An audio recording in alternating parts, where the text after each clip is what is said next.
હાલો મિત્રો, કેમ છો? મજામાં? તો મજામાં જઈશું બધા. તો આજે સવારે વહેલા ઉઠી અને આપણે ઝાડના વાવેતરની શરૂઆત કરી દીધી છે. તમે જોઈ શકો છો આ રીતે કંઈક ઝાડ વવાય છે.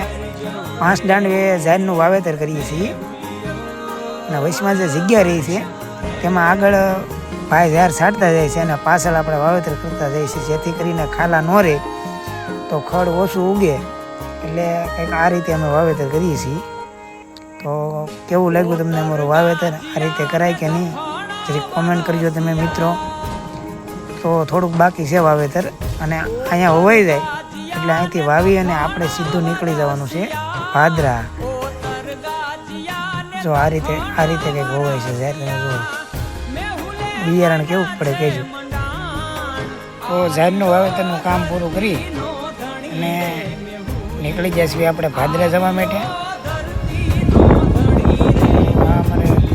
મારી નદી છે, વધારે વરસાદના કારણે થોડું ધોવાઈ ગયેલું છે. આપણે હવે પહોંચી ગયા છીએ ભાદરા અને ગિરનાર 4 નંબર મગફળીનું વાવેતર શરૂ કરી દીધું છે. તો ખેતરમાં સાં વગરનું આપણે વાવવાનું હતું. તો સાઈડમાં તમને નિશાન દેખાય, આ રીતે આપણે નિશાન ઉપર ટ્રેક્ટર રાખીશું અને આ રીતે કંઈક સાં થાય છે. તો સાં વગરનું વાવેતર છે. તો આ રીતે વાવેતર થાય છે સાં વગરનું. જો સાં પાડેલા હતા પણ વધારે વરસાદના કારણે સાં કાંઈ બતાતા નથી. હવે આપણે કાંઈ સાં પ્રમાણે હવે હાલતા નથી. આપણે આપણા માપ પ્રમાણે હાલીએ છીએ. જો તમે આ પાણી જેટલું આવ્યું ને તો આમાં કાંઈ સાં દેખાતા નથી. જો તમે